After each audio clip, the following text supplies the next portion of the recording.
A paz, irmãos, paz e graça. Deus abençoe grandemente a vida de cada um de vocês.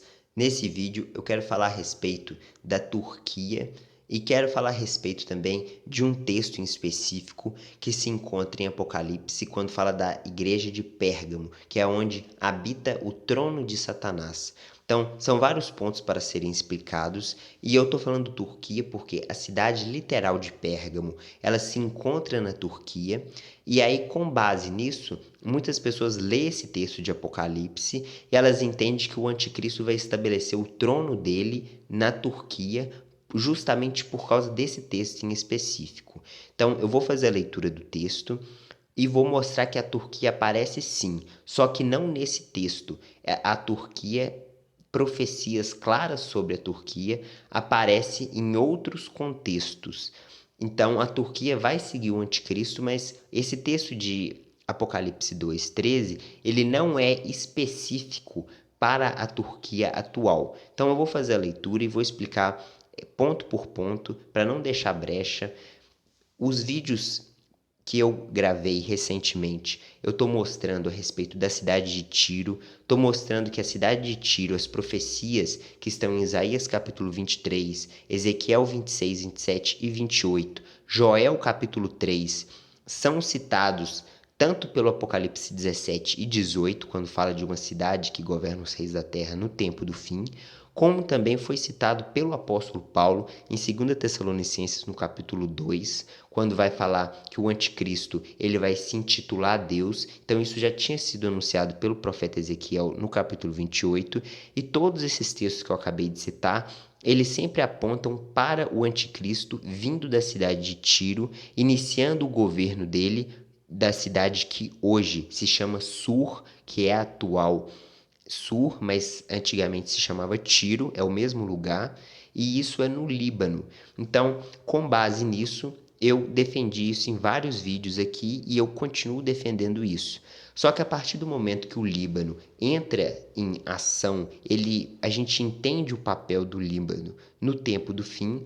A Turquia parece que perde um pouco a força. Os textos que mostrava pra gente antigamente a Turquia, eles perdem a força porque a gente percebe que os textos, na verdade, não estão falando da região da Turquia.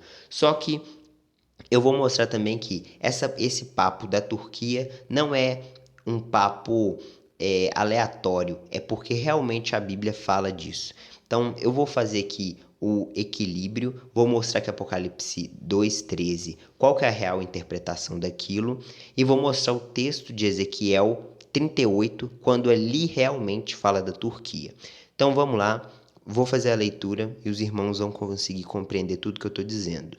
Conheço o lugar em que habitas, onde está o trono de Satanás, e que conservas o meu nome e não negaste a minha fé, ainda nos dias de Antipas, minha testemunha, meu fiel, o qual foi morto entre vós, onde Satanás habita. Tenho, todavia, contra ti algumas coisas, pois que tens aí os que sustentam a doutrina de Balaão, o qual ensinava a Balaque a armar ciladas diante dos filhos de Israel, para comerem coisas sacrificadas aos ídolos e praticarem a prostituição. Então, esse texto em específico, ele precisa ser interpretado dentro do contexto em que ele se encontra. Então, não é para pegar esse versículo 13 e falar assim: Pérgamo é o trono de Satanás. Então, Pérgamo se encontra em qual país? Na Turquia. Então, significa que o anticristo, ele vai vir da Turquia, porque Pérgamo está na Turquia e o Apocalipse diz que é onde está o trono de Satanás. Não é assim que se faz a leitura correta do que está escrito na Bíblia. Primeiro, a interpretação correta das cartas, elas depende do contexto histórico em que elas foram escritas.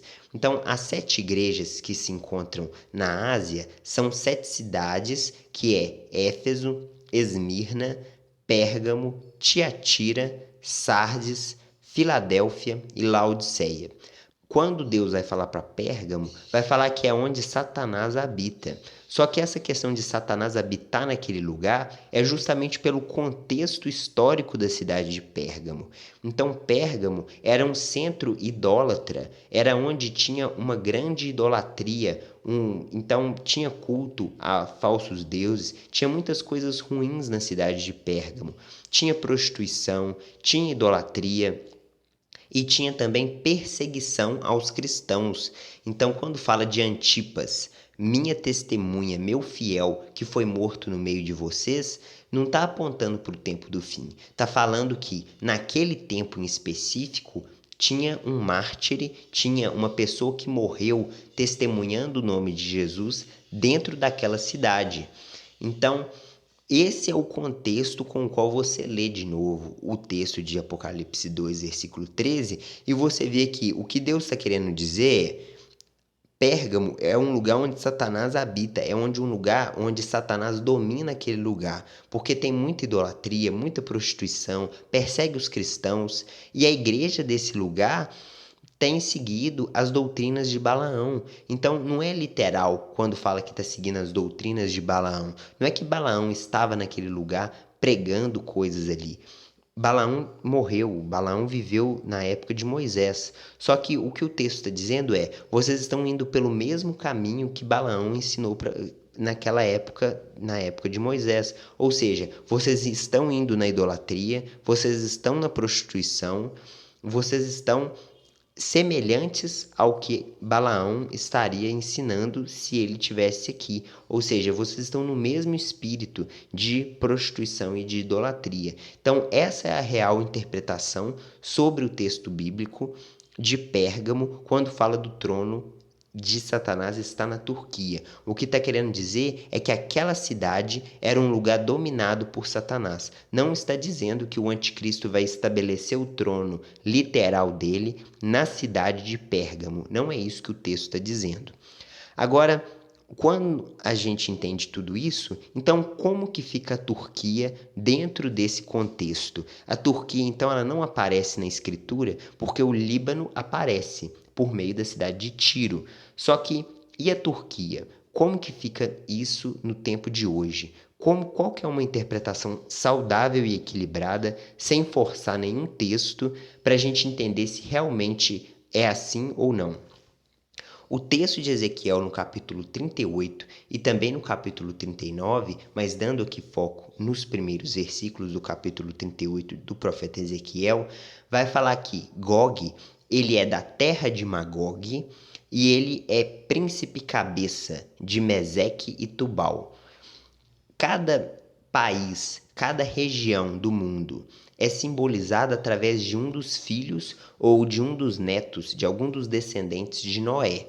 Então, quando fala o povo de Israel, é porque houve um homem chamado Israel. Quando fala de Edom, é porque houve um homem chamado Edom e aquele homem se transformou em um povo, por causa dos filhos. Então, quando fala ali a respeito de Magog, é uma referência aos filhos de Jafé. E quando fala de Meseque e Tubal, também. Filho do homem, volve o rosto contra Gog, da terra de Magog, príncipe cabeça de Meseque e Tubal, profetiza contra ele.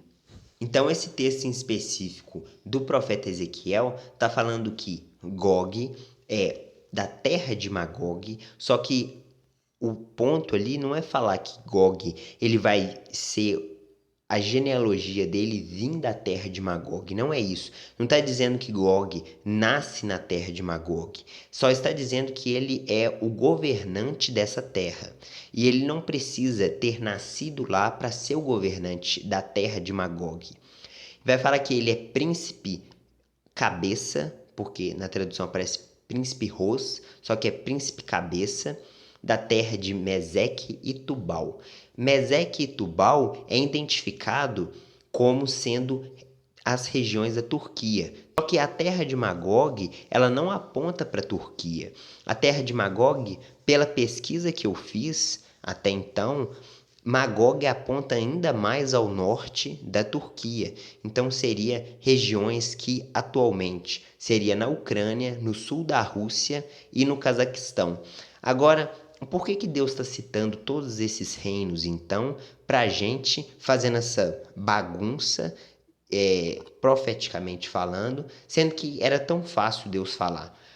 O anticristo vai vir de Tiro, ponto. Deus poderia falar assim, só que Deus ele passa várias profecias e aí a partir do momento que você aceita todas as profecias e você compara todas as profecias, você vai ver que cada uma delas está falando um aspecto do anticristo. Então o Gog ali, ele é o anticristo. Então Gog é o anticristo, Gog significa monte, que já é um paralelo com o que já está lá em Apocalipse 17, quando fala que as 7 cabeças são 7 montes, que também são 7 reis. Então monte em profecia significa rei, por isso que Gog significa monte. E aí, então esse monte, esse rei Gog, ele é da terra de Magog. A terra de Magog é essa terra muito ao norte da Turquia, a qual eu acabei de citar. E também tem a região de Tubal e Meseque, que é a Turquia. Então, o que Deus está, na verdade, dizendo para a gente é que os 10 reis que vão surgir no Oriente Médio e nas regiões ao redor ali, um deles é Meseque e Tubal, um deles é Magog. Então, esses países eles vão emergir no tempo do fim para poder cumprir as profecias. Agora, não adianta pegar o texto lá de Pérgamo e querer forçar para falar que é a Turquia. Não adianta querer pegar outros textos quando fala do norte e querer forçar que é a Turquia, porque tem muita coisa ainda para ser falada, muita coisa ainda para ser juntada. E como o texto fala de 10 reis no tempo do fim, é natural que o anticristo ele seja rei da terra de Magog, é natural que ele seja o príncipe cabeça das regiões de Meseque e Tubal, que é a Turquia. É natural que o anticristo ele tenha controle sobre pessoas que vão estar além do Eufrates, e aí o Eufrates precisa secar para o exército passar. Então, é muita gente que o anticristo vai ter controle, e é por isso que a Bíblia cita tantos países quando está falando do anticristo. Só que, conforme o próprio profeta Daniel, o anticristo ele começa sendo um chifre pequeno. Por isso que ele é identificado como vindo da cidade de Tiro, como vindo do Líbano. Então, é por isso que a profecia, o anticristo vai começar pequeno e vai governar toda aquela região e vai ter um impacto global. Então, esse é o meu parecer, esse é o meu entendimento atual. Eu não compreendia isso há poucas semanas atrás. Eu não entendia que o anticristo, na verdade, ele vem da cidade de Tiro, conforme as profecias avisam. Eu realmente ficava perdido, a gente lê aquilo como sendo simbólico, não é simbólico. E aí essas profecias que têm que ser entendidas de forma dentro do seu contexto, a gente tenta literalizar. Só que não tem como literalizar o que está no Apocalipse 2,13, quando fala de Pérgamo, porque ali não está falando que o anticristo vai vir da cidade de Pérgamo. O que está querendo dizer é que Satanás dominava aquele lugar, ali era onde Satanás habitava, por conta da idolatria e da prostituição daquela cidade. Beleza? Então, muito obrigado por vocês terem acompanhado o vídeo. Esse vídeo foi resposta a um comentário de uma irmã. Muito obrigado pela sugestão. Deus abençoe grandemente a vida de todos vocês que assistiram.